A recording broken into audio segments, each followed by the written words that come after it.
Well, I think we can start. Welcome everybody. I'm Miguel Martinez from Public Policy Department.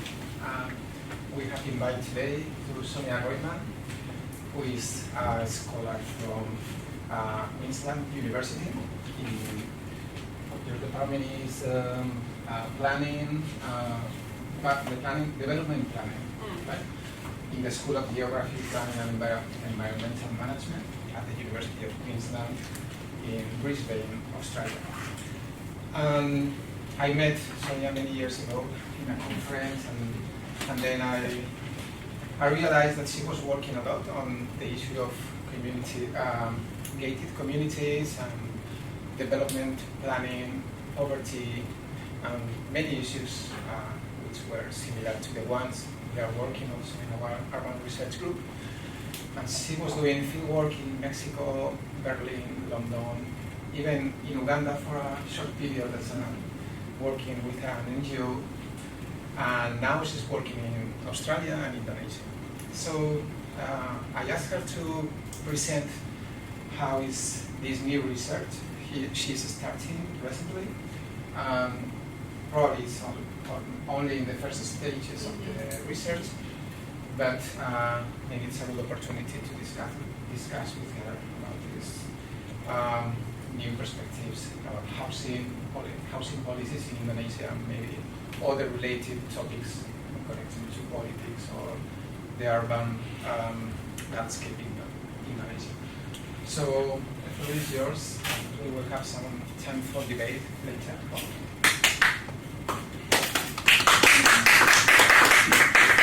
Well, thank you, every one of you, for coming here today. Thank you, Professor Dick, for the invitation, and thank you, Miguel, for the invitation as well. It's a pleasure to be here, and also it's very, of course, exciting for me to be able to start sharing a bit of what I'm doing, and I'm mostly interested in hear from you and also hear perhaps new ideas. When I was trying to put together this presentation, I was thinking at the time, well, I have so many questions, more questions than answers about this. So I'm trying to put together a lot of different ideas and thoughts, and this is what I'm trying to share with you today. So this research project is on housing policies and governance in Indonesia, and it's discussing policies but in the context of governance in Yogyakarta, which is a city in the middle of Indonesia. I'm going to show you later some aspects of that. So the main idea of this project is to analyze the dynamics. It's more about the governance process rather than the policies themselves, but it's through the housing policies, trying to understand who are the different stakeholders involved in the decision-making processes and the elaboration of the policies. And in particular, I'm trying to understand what's the role of NGOs and community-based organizations in Indonesia. But as I said, it's still undergoing. I have just started this project, and I have more questions than answers. So Miguel already explained a bit of my background. So I'm an urban sociologist, and I also do planning. So my work is mostly the interface between governance, planning, and urban sociology and development. And I put here, well, you can't see them very well, but some links of the university. I'm at the University of Queensland in Australia. It's in Brisbane. I can give you later. And I just try to turn off the light. Let's see whether we can. Yeah, sure. Yeah. Yes, Thank you. And I'm at the School of Geography, Planning and Environmental Management.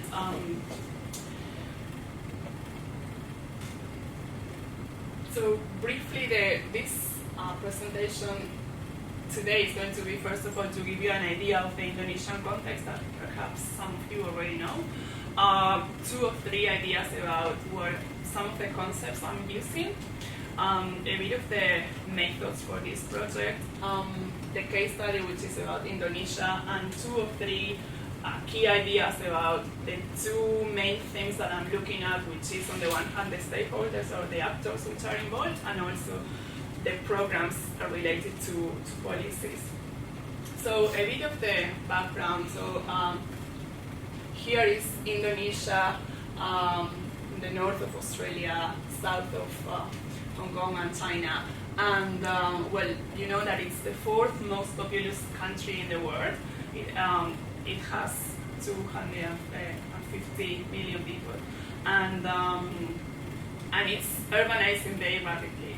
So it's nearly half of the population now living in urban areas, and that is putting a lot of new pressure on what are the services and infrastructure of cities, and to what extent all the needs of different people are satisfied with the existing housing, infrastructure and services that are already in urban centers. On the other hand, it has a very strong economic growth, and this is why now it has also been in the center of the discussion in relation to one of the mint countries, like it's Mexico, Indonesia, Nigeria and Turkey. So as the new emerging economies, and what are the impacts in relation to urban centers, and perhaps one of the main impacts has to do with the new middle class groups and the new demands for services that these new groups have in relation to higher consumption and higher patterns of perhaps quality of life. And as most of you probably know, it has now a new president Jokowi, and that has created a lot of sort of big interest and positive interest inside and outside Indonesia about probably some progressive change. And now, even when I'm going to show you a bit of how is the political structure in relation to urban issues and housing, that is also changing, because he has already changed the structure of some of the ministers. So perhaps some of the issues that I'm discussing now are going to be old already.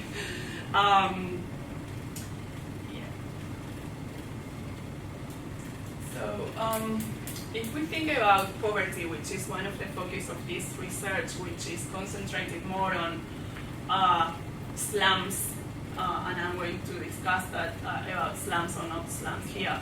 One of the key issues has to do with poverty.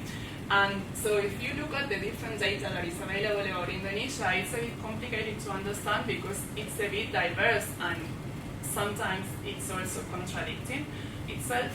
So if we think about like the poverty line, especially how it's considered in terms of international standards as $1.25 a day, so there is 16% of the population which is under that poverty line. But if you think about the national poverty line is 12%, and usually when you compare the data from international agencies and the national data is very different, and of course usually the national data is lower in terms of poverty than the international data.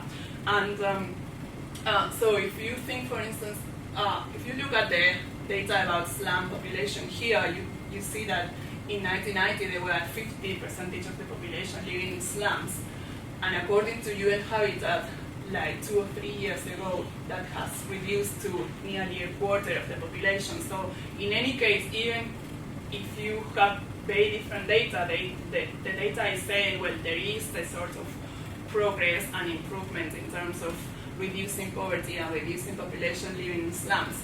And but there are some variations. So if you look at UN Habitat, it's like a quarter of the population living in slums. But if you look at data from BAPENAS, which is the Development Planning Agency, national agency, they are saying it's 13% of the population which are living in slums.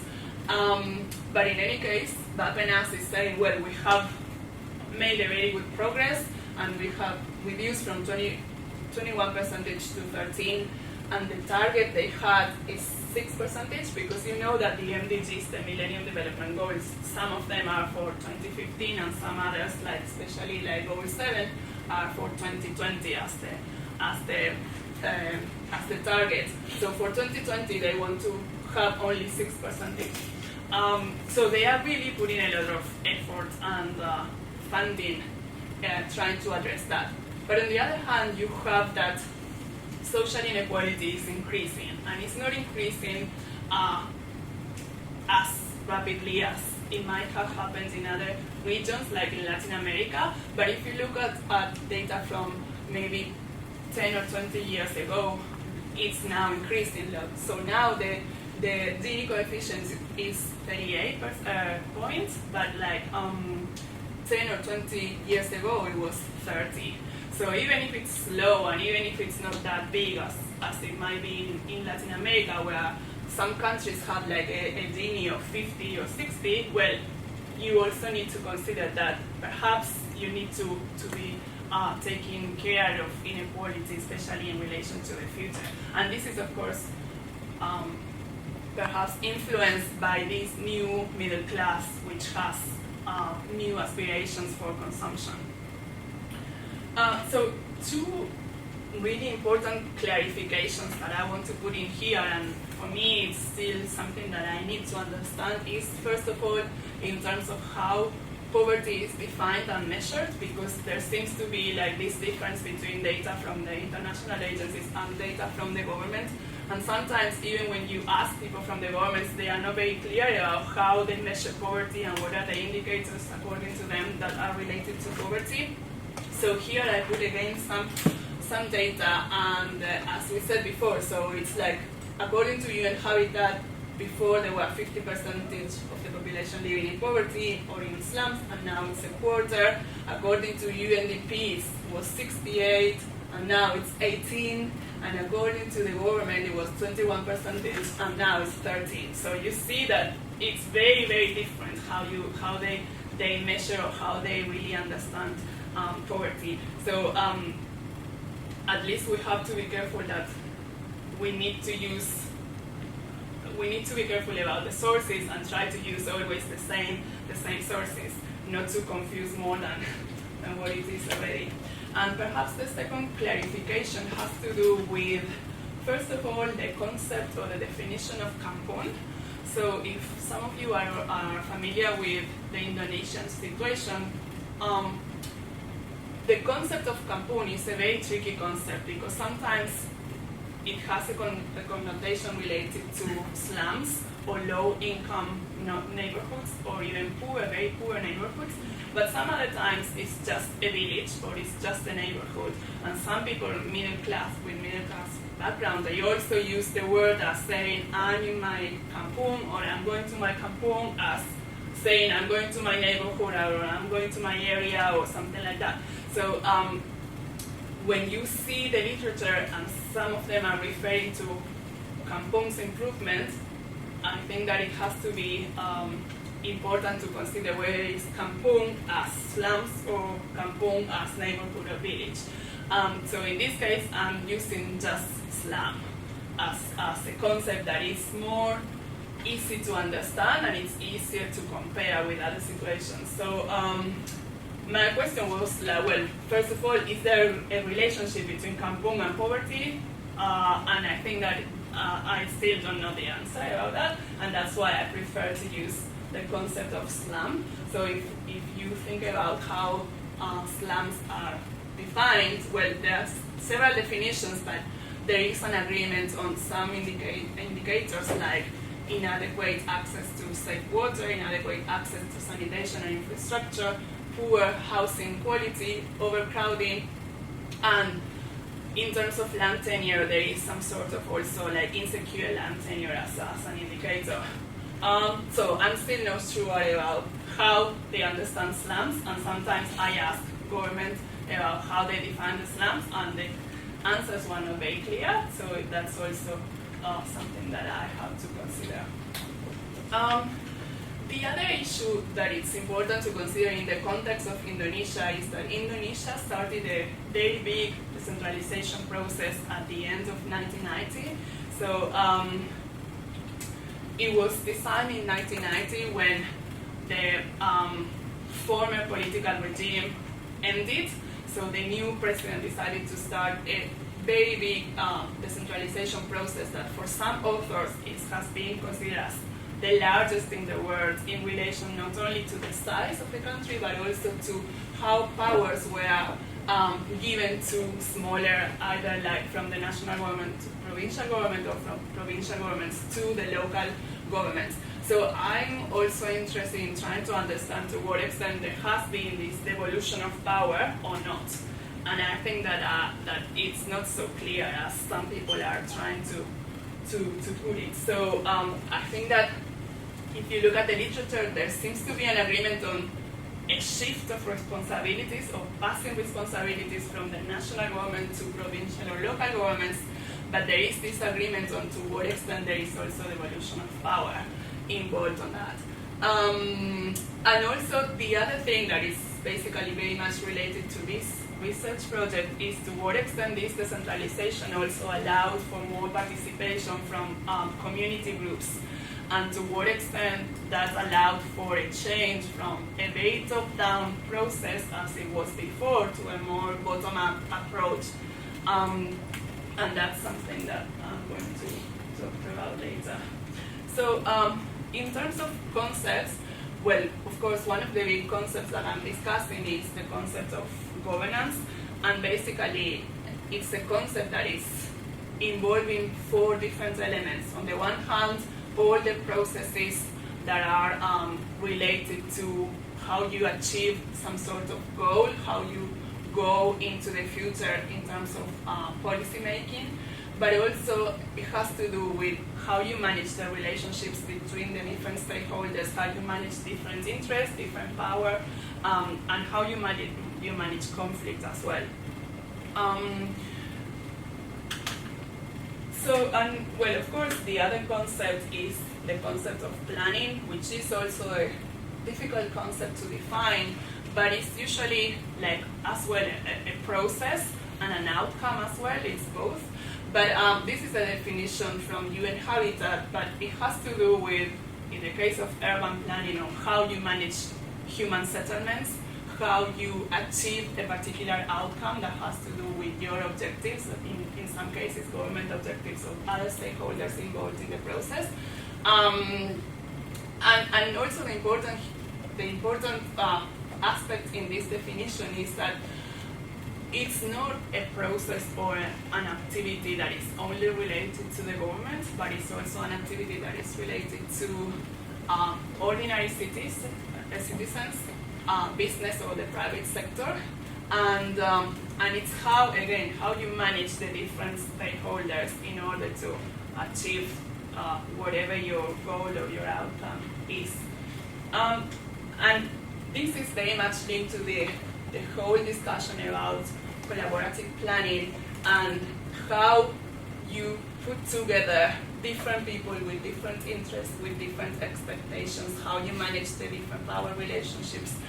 That is not only about material resources in the case of these cities, but it's also about the practices, the assumptions that different stakeholders have, how you build consensus, but also how you manage the conflict.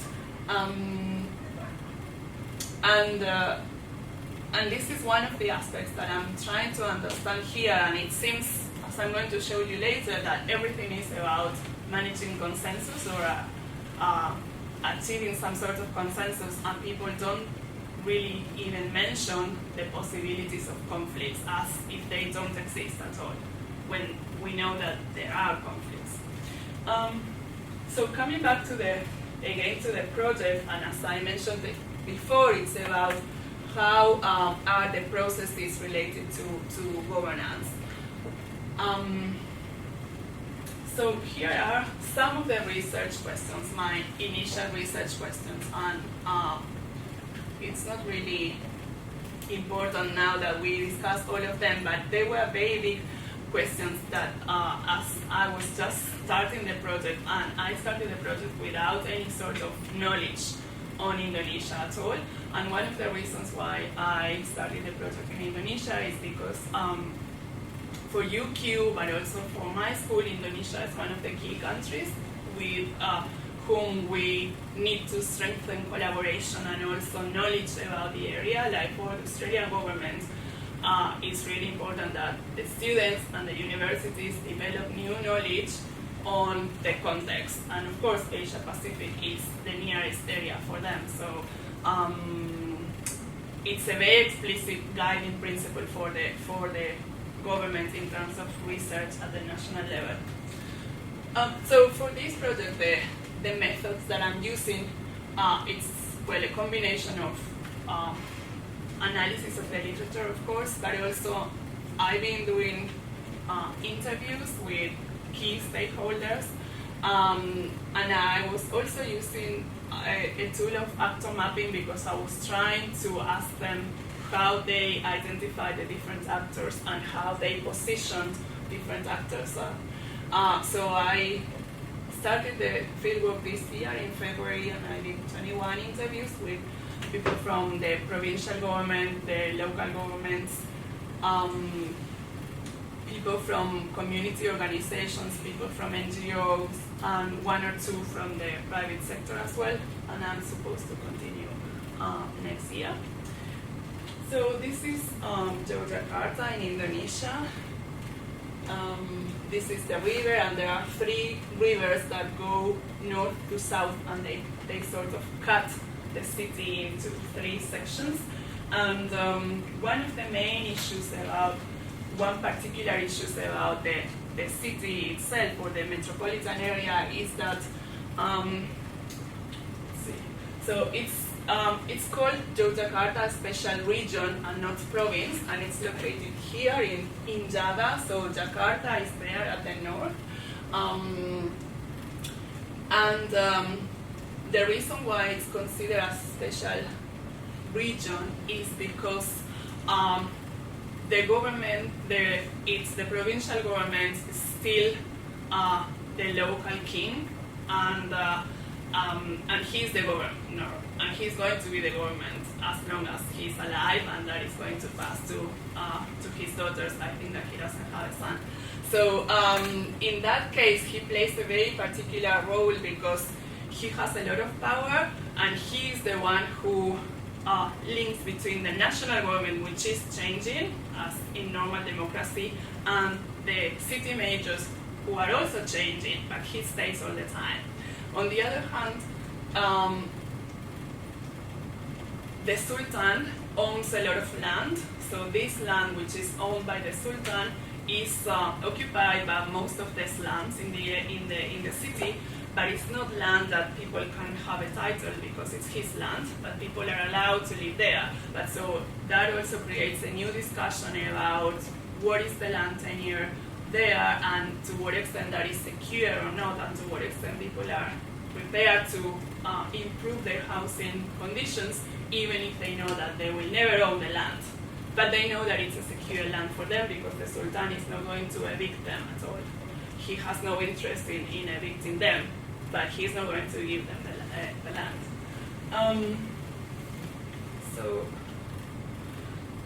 And also perhaps the other thing to say is that it's a very important region in terms of Javanese culture, and there are 2 main Hindu temples very close by, and also a big volcano which has been active for many years, and that also creates problems in terms of vulnerability and in terms of all the communities that live around the area where the volcano is located. And also it's a very strong city for academic activities and universities. Somebody said to me that there are 150 universities in the city. I don't think it's true, but at least if you consider like the most important Indonesian universities, at least there are 20 very important universities, and well, Gajah Mada University is like the local university, which is the main one, and the public university, and it's a university that has become very important also even in the national politics. Now I was told that Jokowi, the new president, his brother went to Gajah Mada, so now there are a lot of people from Gajah Mada who are in the new cabinet, in the new team that he's building. So the university itself has a very strong influence in the whole country as well. So Yogyakarta, we have first of all Yogyakarta special region in Java, but Yogyakarta special region, the province, is formed by one city, which is Kota city in Indonesia, and it's Yogyakarta city, and 4 regencies, which are Kabupaten, that I'm show you. So one is Sleman, Bantung, and the other 2 that I never remember is Gunung and Kulon Progo. So I'll show you later in a map. So the whole province has 3.5 million people. But there is also the metropolitan area, which is called Yogyakarta Special District, not region, and that is Yogyakarta Kota, the city, and a bit of Sleman and a bit of Bantul, and that's 1 million people. And that is where my research is located, because it's very different and very difficult to isolate just Yogyakarta city, because it's all together, the whole urban area.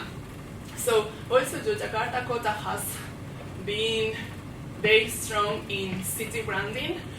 They had this slogan that is Yogyakarta never ending Asia, and they are trying to promote, and you see around a lot of tourism, local and international tourism in the area, that of course is related to the temples and to the volcano as well. And it's also considered as a sort of socially progressive model in terms of how decentralization has been implemented there. And in terms of population, there is 16% of poor people, which is very close to the national level as well. So here you have the metropolitan area, and so the city of Yogyakarta is this one, the one in red, and more or less this is a ring road, but it sort of matches the metropolitan area. So Sleman is here, and Bantul is here, and this is the Yogyakarta Kota.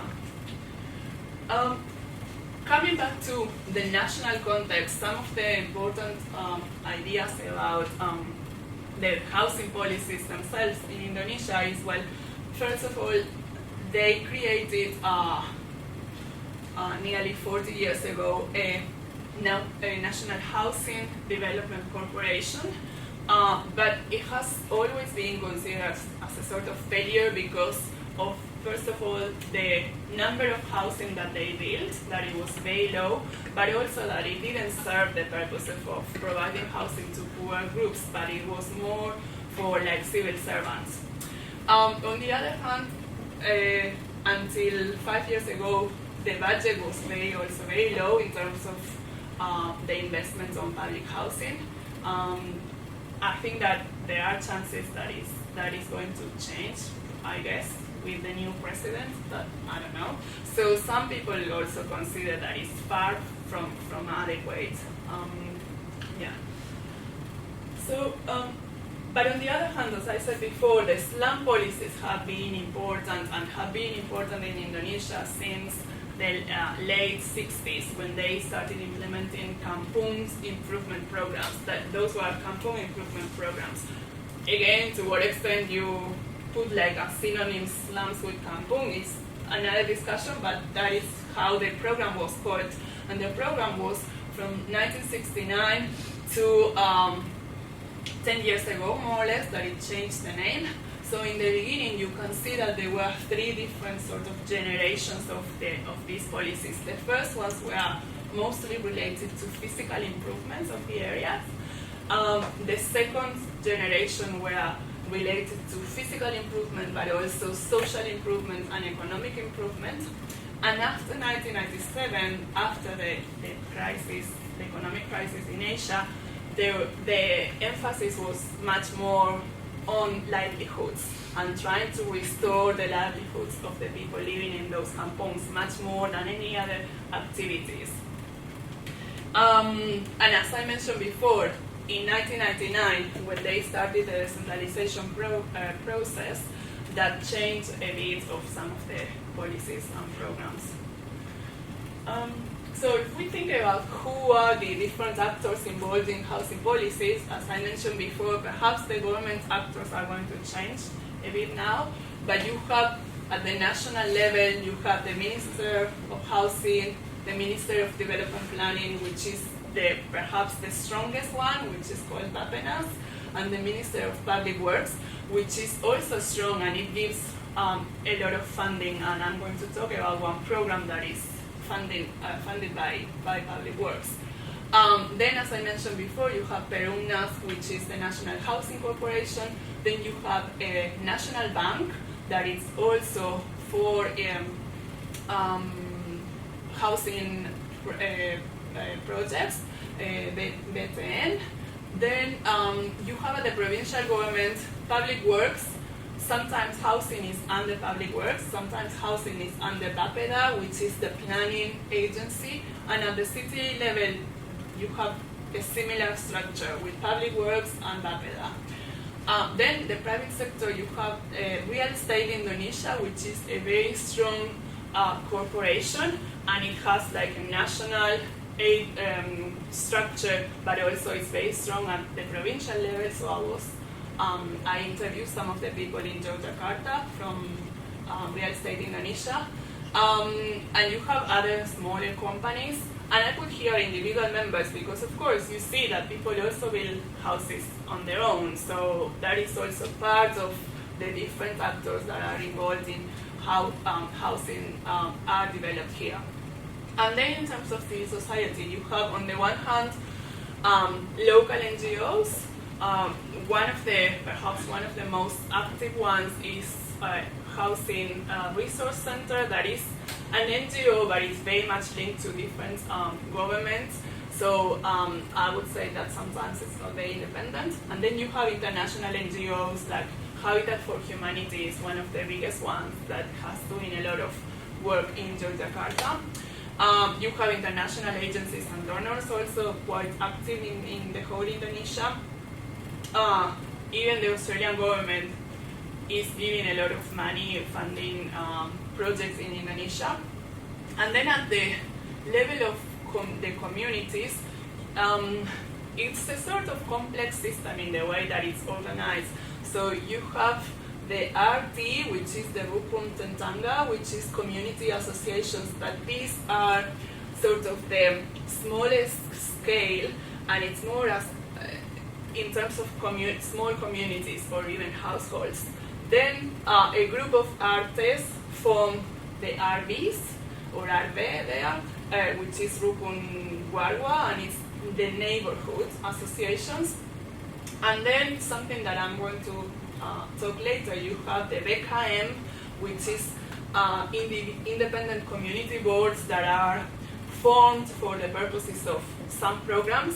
And then you have these KSM, which are sort of self-organized community groups which develop projects, and they put proposals to the BKM, and the BKM decides whether they will fund the projects or not. So it's a bit of a complex scheme that it's that you need some time to understand.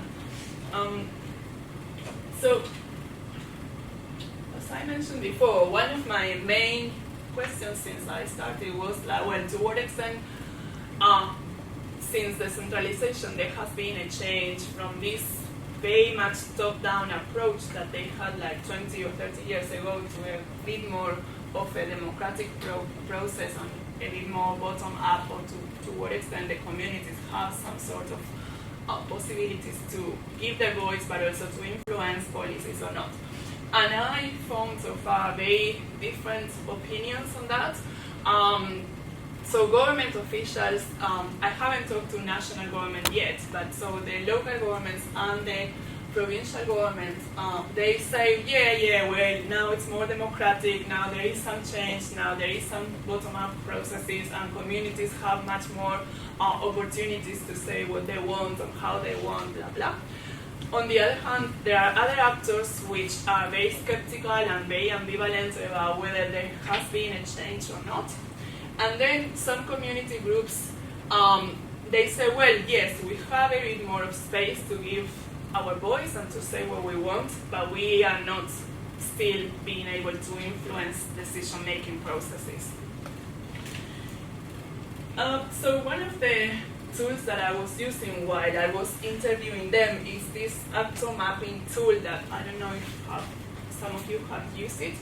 So I find it very interesting to see how people perceive the different actors, how they perceive different power relations and different interests. So I had previously, before the interview, identified the different actors, and I gave them this empty piece of paper, and they had to place the different actors, and they had to say whether they thought that this was in relation to housing policies in general, not to one particular program.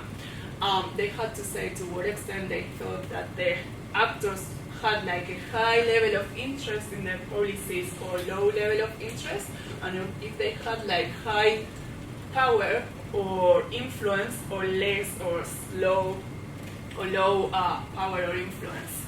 And I put a lot of emphasis on them trying to not only place them in different parts of this diagram, but also trying to say whether they were collaboration relationships between the different actors or conflicts.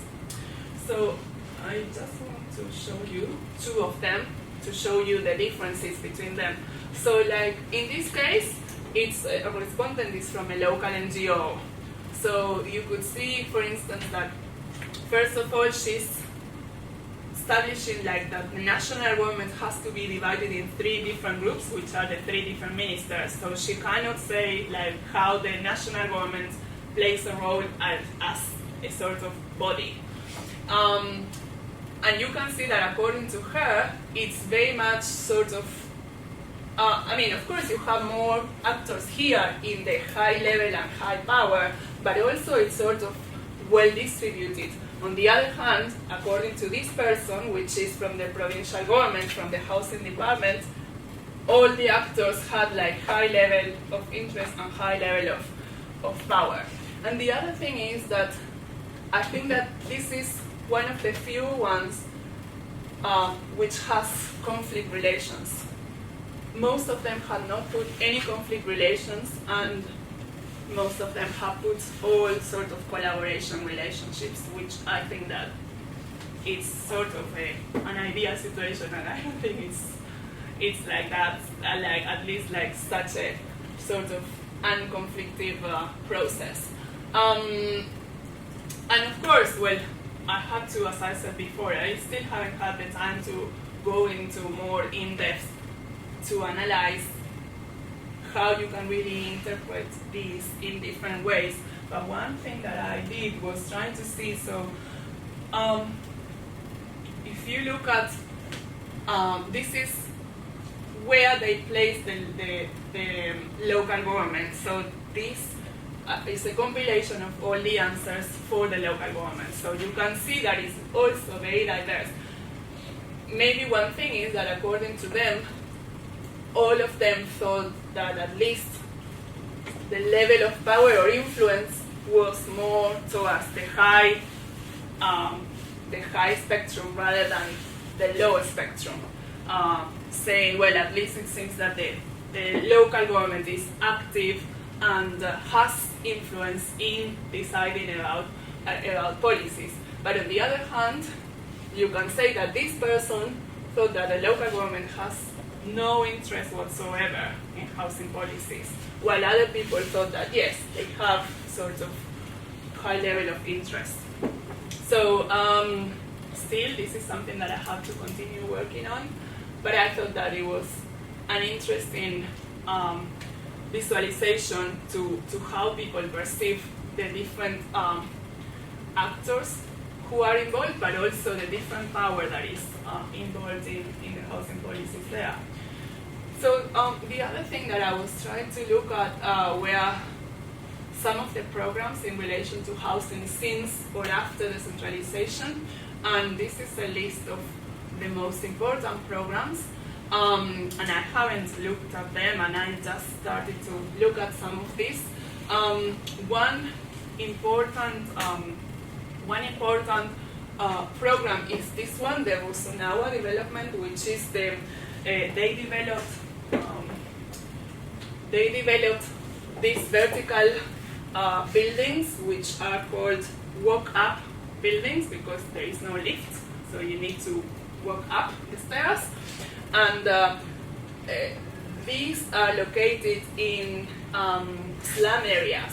So, and in theory, the people who live here were originally living in here in this same area, but they rent these flats, and they pay. The rent is very low, but I'm going to show you how the flats are inside. So, the flats are 3 meters square, yeah, and this is the conditions. And they are, I mean, it depends. Some of them were built in 2004, so from 2004 to now. In Yogyakarta city, there are 31 blocks of these flats, and this is here is nearly 3,000 units. But the units are very small. But the waiting list is very long as well. So it's this. This is the main room, which is only one room. And then for everything, and then they have like this very small part, which is the kitchen, which is this, and this is the toilet in the corner. And you can see here, so this is the front, and this is the other front. So they all have like this corridor, and so people also, of course, use the public space outside because they don't have a lot of space. And some people, even this room, which is 3 by 3, it has been divided sometimes into 2 because some people use half of the room for some sort of small business as well. So half of the room would be for the private use, like the bed or the sleeping place, and the other part would be a bit more public for some sort of business. So coming back to this list, what I started to do was trying to analyze one of them. So the Kampung Improvement Program that I mentioned before from the end of the 60s developed into this program that is called P2KP or PMPM Mandiri. And this one, PMPM Mandiri, has an urban branch and a rural branch. So I started to look at this program, and the reason why I started with this program was, well, first of all, because if you look at the beneficiaries, this is for the national, is for the whole country, it has the largest number of beneficiaries. But the second issue was that the main, I'm going to show you later, but one of the main aims of the program is community empowerment. So I wanted to see to what extent they are trying to do something about communities or not. So this PMPM Mandiri is it's the national program for community empowerment. Mandiri means to be autonomous, so that is really one of the key issues about the program, how communities can become self-sustained and autonomous communities. And the second objective is to improve the quality of life of the people living there. So it's funded by the Ministry of Public Works, by the national government, and still the national government is very strong. So they design the program, and they still have a very strong influence on how the whole program is carried out. It's very much a rural program. As you can see, 75% of the funding goes to rural areas, but the urban also is important. It has a very big budget, as you can see here, and it has 3 main components. The first one is access to infrastructure. The second one has to do with community empowerment, and in this case, capacity building. And then the other one is about economic development. And the funding can be a community funding, or it could be an individual funding. It could be to improve like community toilets or individual toilets in a house, or it could be to some sort of economic activity for a family or for the whole community. in theory, it's supposed to be a participatory program, and the main beneficiaries are the poor groups. As I mentioned before, it has to do with not only ARTE and ARBE, which are the community and the household associations which are present in most kampungs, in most slums, but also this BKM and KSM. So the BKM is a group that is formed within the community, and it has like 9 to 13 members, and all of them are voluntary and are selected in theory because they have a high standing in the community as a sort of respectful figure within the community. And so these BKMs, what they do is they, so the KSM, is a self-organized group, small group, and they write a proposal or something that they want to do, and they submit the proposals to the BKM. And so the BKM gets all the proposals from the community, and they rank them, and they decide who is going to get the funding.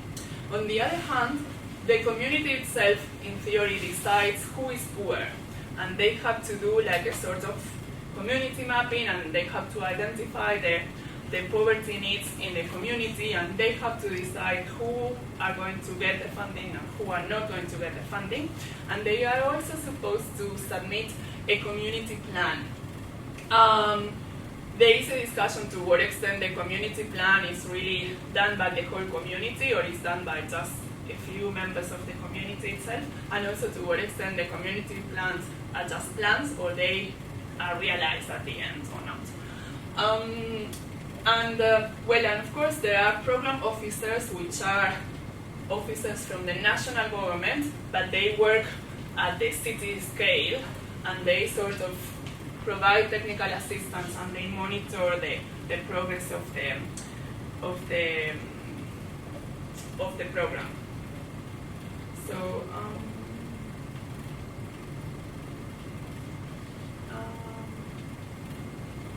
so when I was analyzing this program, I had two questions in mind. The first one was like, okay, are they targeting the most poor groups here in the communities or not? And to what extent there is community participation and some sort of bottom-up approaches. So I started interviewing some of them, and I interviewed the people from the national government, but they are in Yogyakarta, based in Yogyakarta. And you can see here, this is for the national level, because I still haven't found the ones for Yogyakarta city or region. But you can see the funding from 2007 to 2009 and the different activities or components that were funded. So you can see that infrastructure and access to infrastructure was very big, and you have different sorts of activities like community things like footpath or access to drainage or a bridge, but also you have housing, which in general might be like just one house, like an improvement of the housing. Then you have community toilets, then you have some issues related to waste disposal, and sometimes they also build like health facilities, like a small health center maybe. In terms of capacity building, some of the components have to do with social funding, which is to fund different activities done by the community, but also for training, so they are called like scholarships. And then the other component has to do with economic development also. It's about like activities that are supporting the livelihoods of the people who live there, and that can be like individual projects or community projects. But for me, the important thing here was to see how, from all these households which were benefiting from the program, you had this percentage of the poor households. So it's really a program that is also, because when I was visiting them, I was thinking, well, they don't really seem to be very poor. So whether they have improved their conditions or whether these are not the most poor ones, or like I could see like more poor situations around there, but they were not here. So I was trying to understand why were at least not presenting like such poor conditions as I could see in other parts of the city. And as you can see here, the poor households are not 100%. And in some cases, like, well, of course, health facilities, you can say it's something communal, so it's going to benefit to all the people who live in the area, whether they are poor or not. But there are other things, like even housing, which is this one, is 76%. So you wonder to what extent, like, 1/4 of the population who benefited from this were not really like the most poor ones. So, and I was asking them, and some people said, yeah, well, it's true. From our communities, we are not all poor, and it's maybe half and half, or it's like, I don't know, and they would give percentages about how many of them were poor or not. And in terms of community organization, which was my second question, they gave very different responses. So on the one hand, they showed that there was a strong community organization, but that was related to how the Indonesian structure of organization at the community level was with the ARTE and ARDE, which have been there for already like 30 years or more. On the other hand, these groups, especially the BKMs, there are some which have been very successful ones and others which haven't been successful. So how in the end it seems that the ones who are getting the funding are the ones who know how to write the proposals, who know how to approach the government, and the ones who don't know don't get the funding. And even some people were saying, well, we get the funding because we are already successful. So it's a circle that the more successful you are, the more that you are going to get funding. So in that sense, it doesn't seem that the most poor communities are receiving the funding, and it's very sort of mixed. And also on the other hand, because the program is supposed to put capacity building in order for these BKMs, especially to be able to talk to other groups, especially the private sector, and try to see to what extent they can build partnerships with them in order to become independent or autonomous, as the name of the program is. So it seems again that it's very different from one BKM or from one community to the other, and some of them have been successful, but even just in a very limited way, like one community that I think I put a picture here, that this one is considered like one of the most successful communities in the whole Yogyakarta. And now what they did, they got funding and they improved, they live by the river, by one of the rivers, and they improved the river, and they not only did this work on the river, but they also asked all the houses that, because previously this area was, of course, very dirty, with all the waste was disposed here, with a lot of environmental problems, and now that they improved the whole area, they asked all the houses facing the river to change the sort of layout and to put the entrance to facing the street, facing the river, sorry. So there is here now a sort of corridor that is public space, and it's trying to link the different houses, trying to sort of encourage community interaction and so on. But so this one is the one that has been the most successful one. And they made a partnership with a company that is located nearby, and this company, working through corporate social responsibility, give them some money to build one of the bridges, to a pedestrian bridge to cross the river. So, but that was the only thing that they could do, and they were the most successful ones. So one, like the leader of this BKM, which is like the successful one, said to me about when I was asking him about this, and he said, well, yeah, at the sub-district level this is a bottom-up program. It used to be top-down, but now it's bottom-up. It's based on the needs of the people, blah, blah, blah, blah, blah. And he continues, but he said at the end, well, today the role of the community to plan the area has been increasing.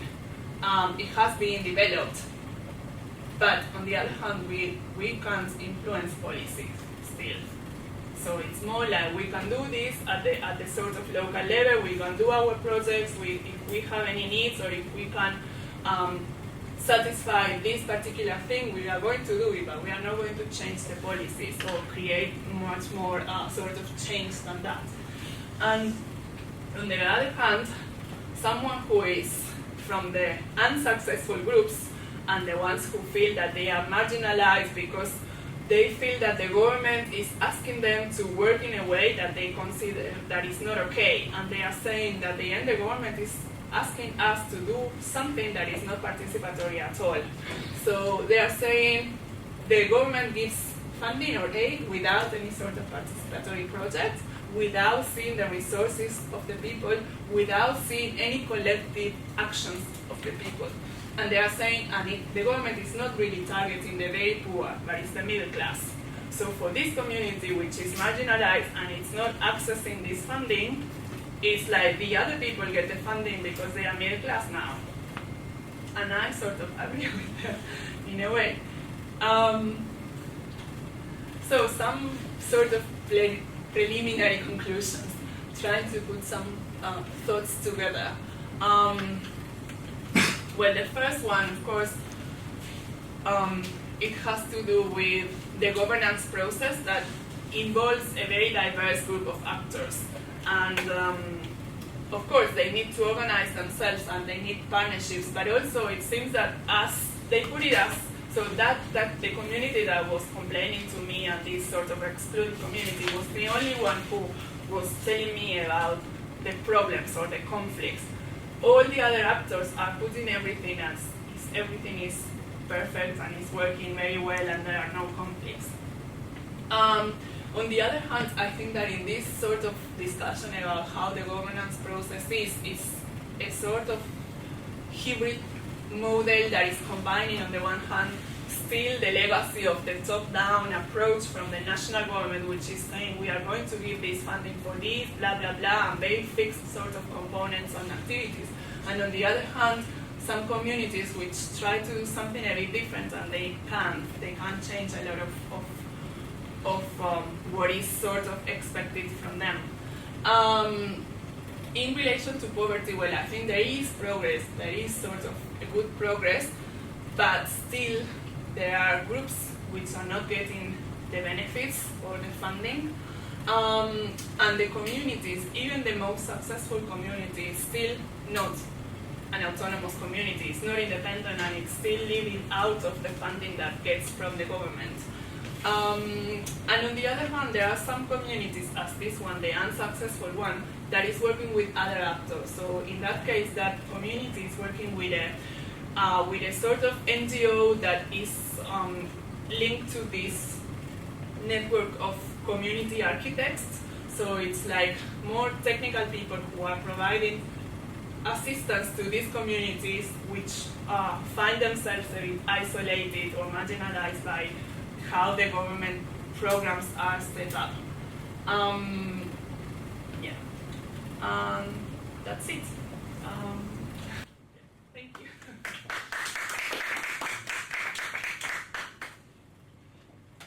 Any questions? That's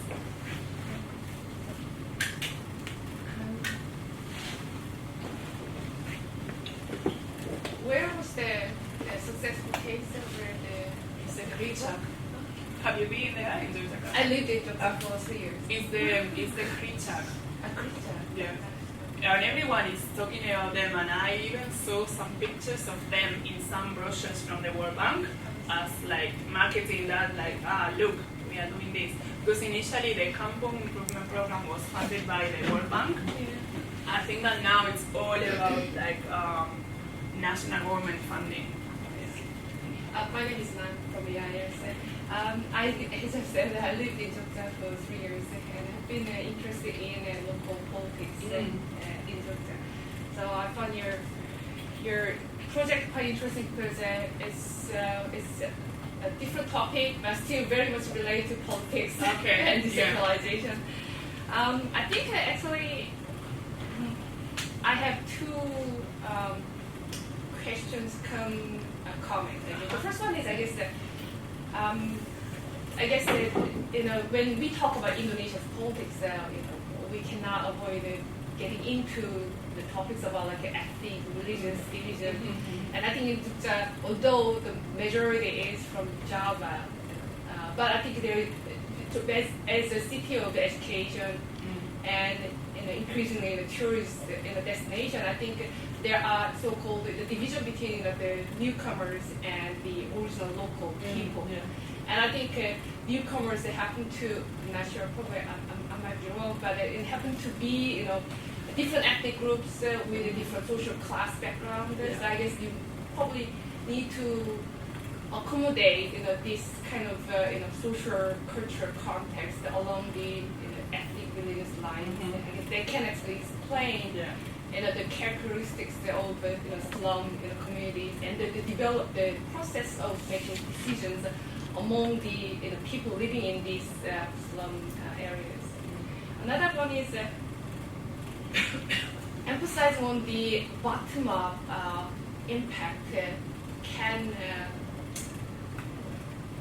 doesn't make sense to the local people because of the strong primordial culture. You mentioned about the Sultan who has inherited the governorship position, and so there is a very much strong sentiment among the people toward the political leaders, at least to the Sultan. But I think the process of political decentralization has also made an impact on the leaderships in the city governance and neighboring district governance. So the kind of conflict might not be really discussed openly, but I guess there has been some impact on the and also, and no, I totally agree with you. And something else that I found very interesting was that every time that I went to the local government or even the provincial government, I never saw people around. Like in other countries, like in Latin America, it's very common that if there are groups which are demanding things from the government, they will go there and they will knock on the door and they will stay outside and they will make them very visible. In Indonesian governments, at least in Yogyakarta, there is no one around. So you would never, and I was asking them, so if you want, can you go there and can you demand something like, Mr. Major, I need something or whatever, and they don't do that. They don't go there and demand physically visible. Yeah, so that's why I guess it's not really that surprising that only there was one person who, indicated there could be some conflict about who. Yes. So culturally, I guess people are not really, used to talking about, conflicts. Yeah.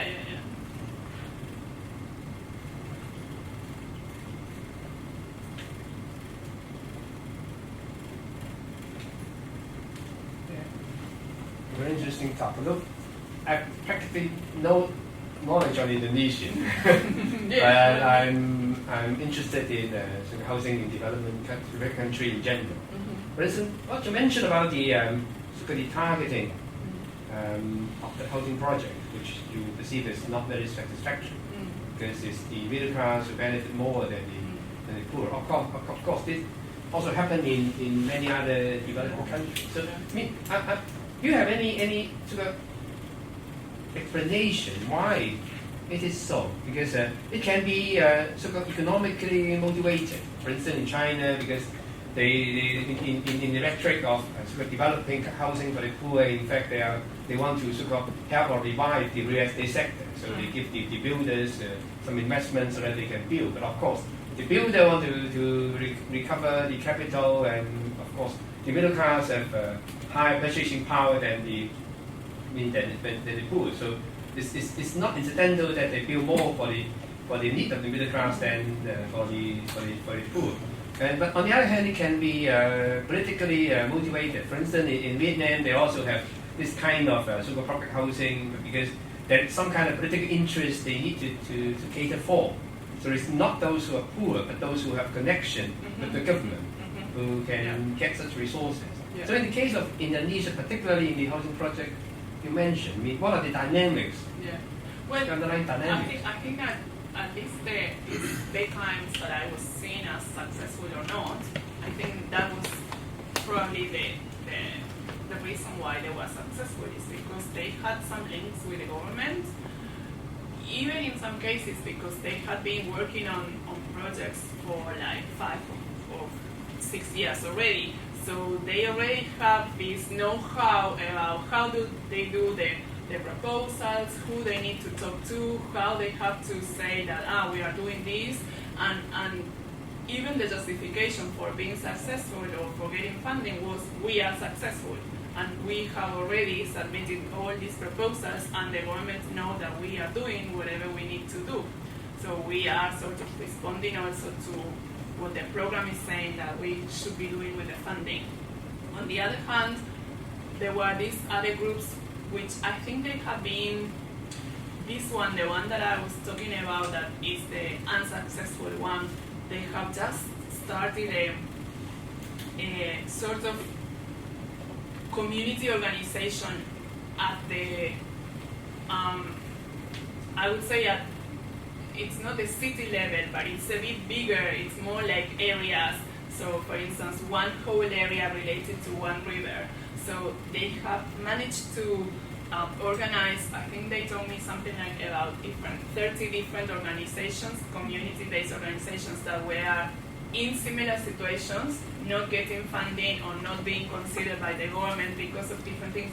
But also it had to do with the methods used by the government. So these communities were not very interested, apart from they wanted to get funding, but they were saying, we don't want this sort of process because we want to participate and we want to say different things.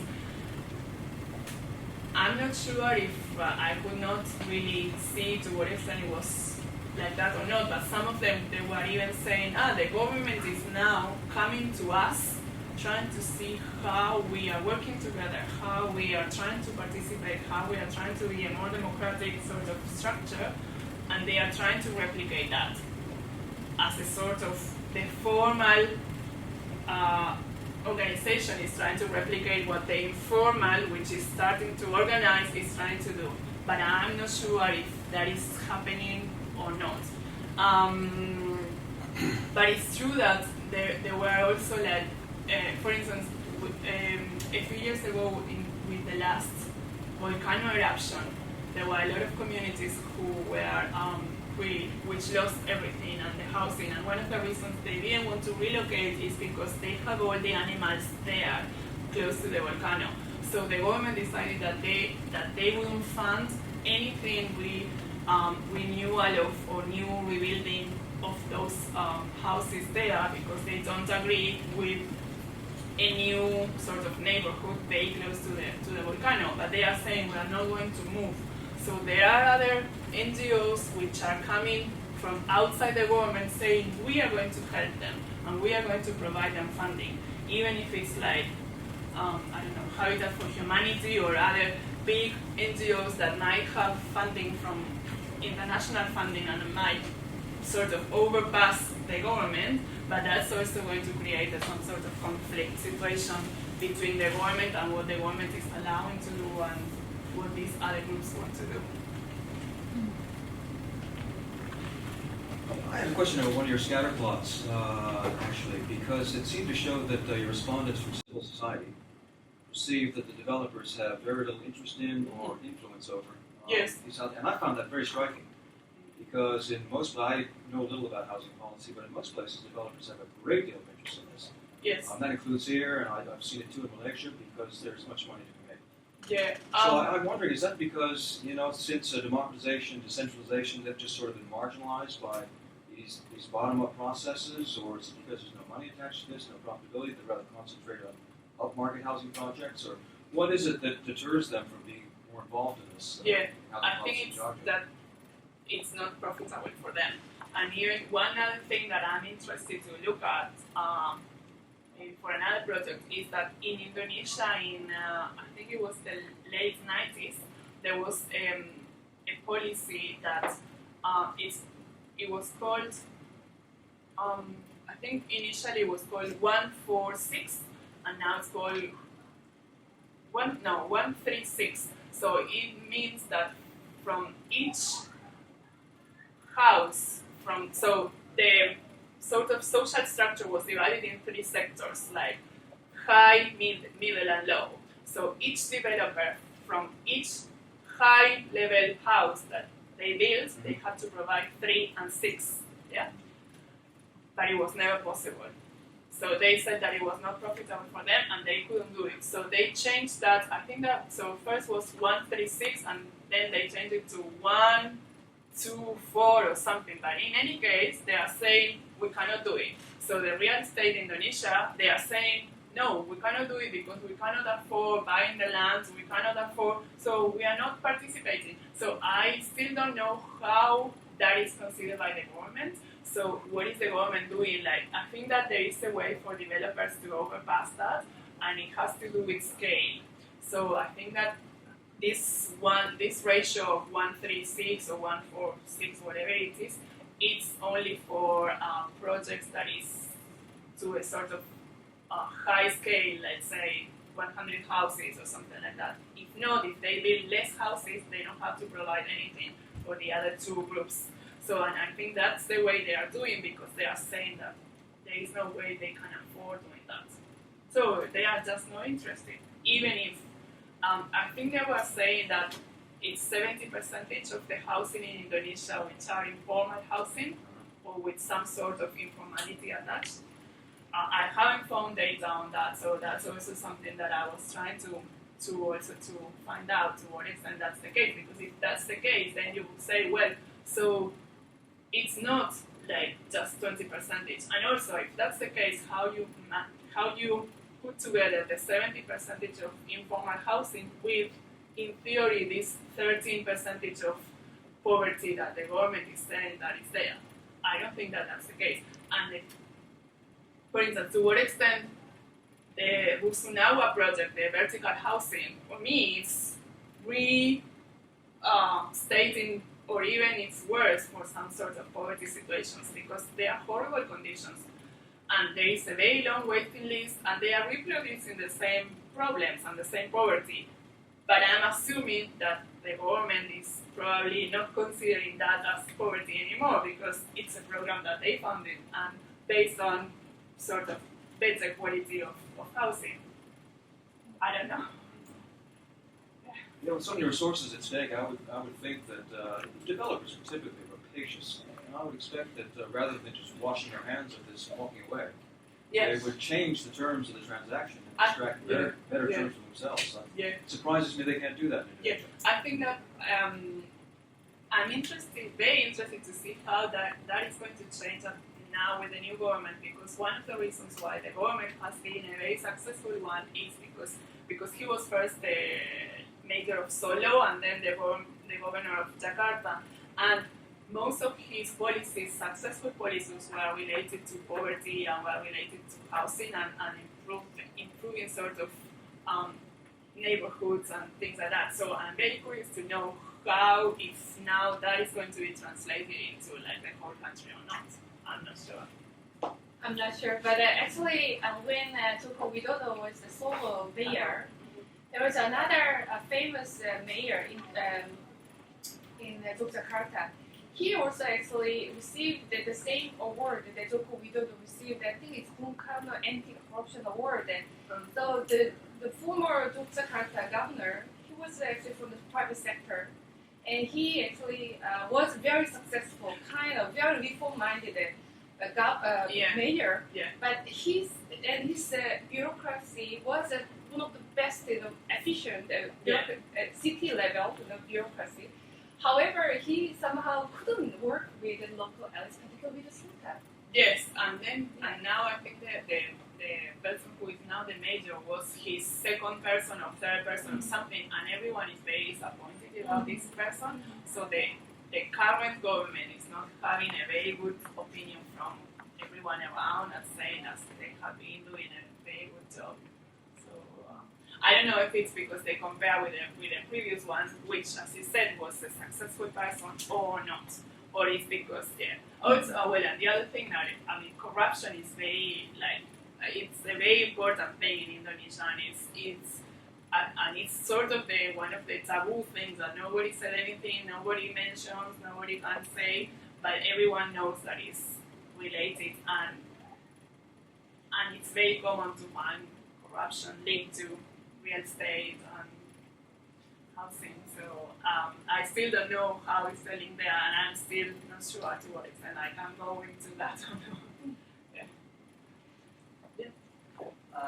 First, I think I thank you for your presentation. It's very complete and it's got a lot of aspects that I not thought about before. Very good. I just have two reflections to share. One is more general. You mentioned about the bottom-up approach, this changing trend of democracy in the country. And I kind of agree with your question about what does that mean to the minority of the minority? I mean, do they really have a say in this? And then whether this government should put more clear policy priority generally on public housing, particularly for very poor people, rather than leaving it to different communities making up their own plans and decisions. That's one. But I think the other more striking reflection I had was when I saw your pictures about the slum and then the new public housing they built. It reminds me of the 30, 40 years ago Hong Kong. Wow. We had the same kind of issues, and then that was the beginning of the development of our public housing program. And actually, some of the old public housing is not too far away from campus here. And they are quite the same in the pictures. But then my question, or actually observation, is I think the importance of the capacity building in terms of the government, within the government themselves. And how do you look at the efficiency of the bureaucracy? Because you mentioned in the presentation there's a kind of a program officers who is responsible for technical assistance. Yeah. And how far did it go? Or do you think they should play a much bigger role in terms of helping them, first of all, making up the decisions in the specific community, and then further down is the implementation of this public housing program? I think it's sometimes I thought it was unfair to compare Indonesia with Hong Kong. It's a huge country. There are a lot of things to manage. But on the other hand, I think Indonesia today, if they have a successful program like public housing program, the benefit will be much bigger because they can scale it up. Because if it's successful for a 2 million community, then it could be successful for many more. Yes. So Yeah. that's just my reflections, and I don't know. And I agree with your thoughts. And my impression was that the officers, they all thought that the program was wonderful. Like they couldn't make a lot of sort of criticisms related to how the program was developed. And they all said, well, no. There has been a change, and now the communities make decisions, and the communities decide what to do, how to do it. And perhaps they are right, and perhaps if you look back, perhaps there has been a change. To what extent that can be a bigger change? That's another discussion. Or to what extent, it's only just to participate because they want to say what they want, but to what extent they can go farther from there and even become independent as they want. At this point, they cannot do it, and they still need the funding from the government, and they still need someone who is monitoring them.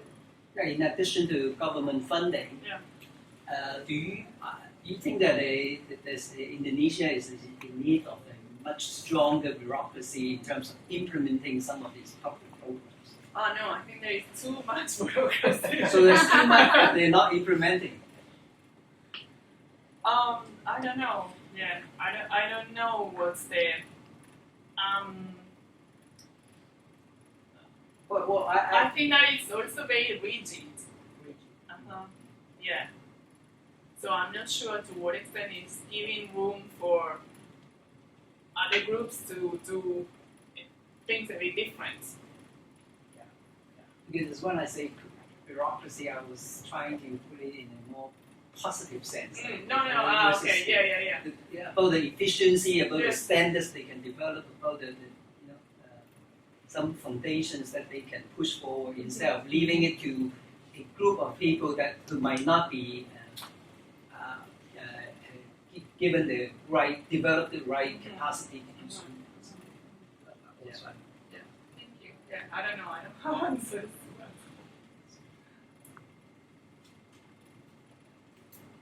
I would like to share some of my suspicions about this issue. Because, you know, that I was always researching about participation, and every time I heard the word, in all the alerts start to switch on and say, okay, is that participation or is that just absolutely fake? Yeah.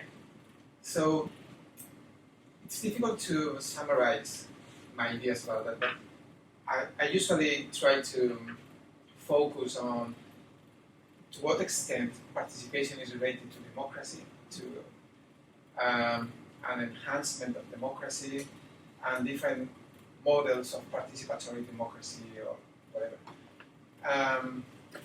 And sometimes the second focus is about empowerment, which you also mentioned that some of these programs also say, okay, we want autonomous communities, we want people to be involved, community organizations to be involved, blah, blah, blah, etc. But from these discourses to the reality, usually the gap is really, really immense in all the countries. I mean, there is no exception. From Western to the East, it's always the same. So the thing is that, of course, there are changes since the 60s to now. I think that some developing countries are using participatory approaches just because their donors or the international agencies just oblige them to use these kind of labels. They are basically requirements to get money, to get the funding. But as this lady said before, the political culture of these countries and the way that administration works, the way the political parties and relationships with different movements and political options is the key to understand if these kind of participatory policies and programs are really pointing out to deepen democracy or to improve grassroots empowerment, or if it's just something not really to take into account. Because when it's completely fake, I prefer not to focus on participation, not to research on that, because I think, okay, forget it, because that's not the case. Even when it's your own concern, you say, oh, I would like to see how people can have a say in these policies, how people can get benefits from their involvement and their time. But if it's just a label, which kind of alternatives can we provide? But I know that it's at the core of your own research, so I think at least you should answer first to what extent is fake or is true, and secondly, the answer will determine the direction of the research in different alternatives. But I think that this dichotomy between like real and fake, it has to do with extreme. This. No, but also it has to do with how they perceive at the moment, like the difference between the successful one is the one that we would say is a fake one, because in the end they have and this is why the unsuccessful ones, the groups that are the community groups which are saying, no, look, we are not getting the funding, but it's because we are being given a model that we don't want. We want a very participatory and democratic process that is the one we are doing, but it's different from the one that the government is doing. So I think that's the argument in relation to what you're saying. That's the argument that this other group is having at the moment, saying, no, we are not going to be doing what you want because we believe in other things and we don't really want to. It's not for the sake of just getting the funding. It's just because they believe that the process has to be done in a different way, not just to get funding and get the proposal approved, and it doesn't matter. So my impression is that these BKMs, the ones that are successful, it's just, it doesn't matter how we need the funding, and we know already how you go around and you get the funding. And I'm guessing that probably it's not even participatory at all. It's more like 3 people who are deciding, writing something, and blah, blah, blah, and that's it. While the others are trying to involve the whole community, or trying to have a discussion about what they really want and what they really need. And I'm not sure if the others are doing that. So in these cases, I usually apply a sort of formula, which is, first of all, I try to ask who is taking the initiative of the process, who is really leading the process from the very beginning. Because when it's the administration or NGOs or international agencies, the outcomes, the likely outcomes is that the process is not really participatory. It's more manipulated from the top. This is just an hypothesis. I'm not meaning that this is the truth. But first of all, if you don't really understand all the initiatives coming from the grassroots and how they can achieve part of the goals, or they can create programs according to their initial ideas, even when they negotiate or they participate with administration, with the politicians, experts, developers, etc. But if they were leading the process from the beginning, even when not everybody participates into the process, probably is more participatory than when the authorities call people to participate, given all the constraints that you mentioned. And then I would like to understand if these policies are really having an influence in the whole democratic regime. How important is housing in the whole political framework of the regime in terms of creating a good example of democracy? Otherwise, if it's just to solve housing needs or to promote the government's propaganda, etc., I think that again is used in a very bad way. It's really undermining the hopes of people to participate in politics. Well, I think that's a more complex question about to what extent it's just because they need the housing conditions to improve, or as you said, because they wanted a change, and I'm not sure if there is a discussion about that. I don't think there is. Or maybe there is, it's just starting very slowly, and also the other thing is that these groups which are sort of marginalized and which are sort of unhappy with how things are going on and trying to do things in a different way, of course, they are very hidden. Nobody mentions about them. Nobody says that they are there. So even for me, when I was starting to talk to different people, it took me a while, and it was only at the end that I got to know them because of different things, and in 3 or 4 days I was with them in different situations, and I realized, well, yeah, they are here and they are doing this. But it's also when you start like that, it takes a while to go under how they are trying to show you about how the system in theory is working, or it should be working, and how at the end, underneath, there is something else. So, and I'm not sure if that is going to change now or not. I mean, someone from outside would expect that maybe there is some hope for change with the new president, because in theory, there are ideas of, like, a more, as you want to say, like a more real process of democratization that has to do with not only like getting a house, but like something bigger than that. But I don't know how. And also it's something that it takes a while, so not even like one president, or even if, I think he can be re-elected, so even if it's 8 years, you see how long you will need in order for that to happen. I think that it's longer than that. And a change of the cabinet of the government is just an opportunity window. but participation is something that should start from below. So, of course, if you have a more favorable government, it's better. But you cannot expect a government to promote participation because it's not the role. Yeah. Even when they want to democratize some institutions, it's because the former situation was more authoritarian. So they just want to get rid of some of these problems, but they don't want really to create more participation. That's against their own will and goals. So I cannot expect more participatory programs coming from a different government unless the movements, the civil organizations are pushing more, obliging more the government or the different levels or instances of government to open, negotiate, and respond to their demands.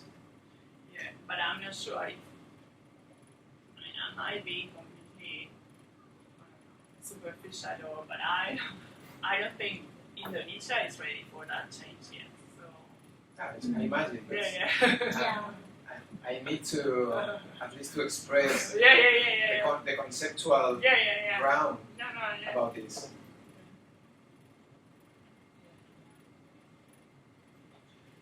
Okay. Any other questions?